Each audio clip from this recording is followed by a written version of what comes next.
Okay. Good morning to everyone listening here today. So in my topic today, I will be talking about how to get rid of loneliness. But today, I will be more focused on our generation, what we can do to get rid of loneliness. So let me start off by saying, everyone feels lonely from time to time. It's a really normal part of the human experience because it was a mechanism that helped our ancestors who had to hunt and gather survive back in prehistoric times. So I'm sure every one of you can relate. Like for example, when you want to hang out, but no one is free to, you have no one to call up on the weekend, or you just transferred schools and you have no one to sit with at recess. So this is all a very normal, short-term kind of loneliness. But what if I told you that loneliness has become chronic, as in long-term, for millions of people worldwide? Right now, we as a society are facing something called a loneliness epidemic. Yeah. Many people think that it started in the pandemic, like COVID-19, which forced us to go into social isolation and caused this. But actually, no. In modern society, we as a whole collective are more individualistic, and that has, as we have left behind community, that has led most of us to become more individualistic and lonely because there's a disappearance of communities. So, and another thing is the lonely rates of younger people today match those of elderly people, which is quite serious. So what can we do as our generation to prevent this from worsening for ourselves?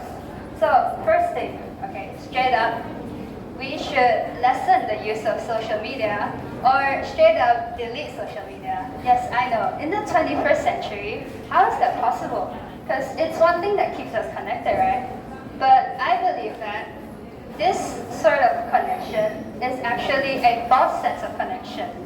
It's a watered down quality of so-called social connection, and social media actually makes you feel more lonely because it overstimulates your brain, and the second you don't get the likes, the retweets, all of those, you will go into a downward spiral. So why not just don't use it in the first place, and we can focus on building more authentic, genuine connections with people offline. So without social media, if you catch up with your friends, it will be more meaningful as well. Because if you catch up with your friends, you won't be like, hey, I've seen you post about that before, and you will have nothing to talk about.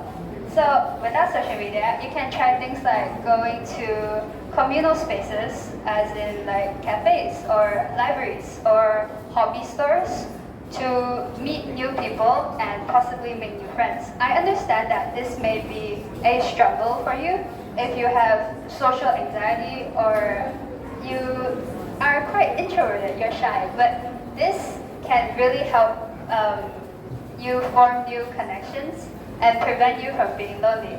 And this sort of connection, ones that are built based on actual bonding instead of an online transient nature, it will really help you feel less lonely, and yeah, you can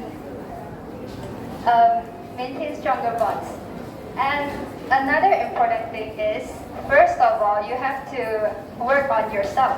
Yes, the cliche typical work on yourself. But it's really important because if you have been suffering from chronic loneliness for a long period of time, your brain usually goes into self-preservation mode, where you become really stressed and have a lot of negative thoughts. And you tend to assume the worst of other people, and you preemptively push people away from you in an attempt to protect yourself.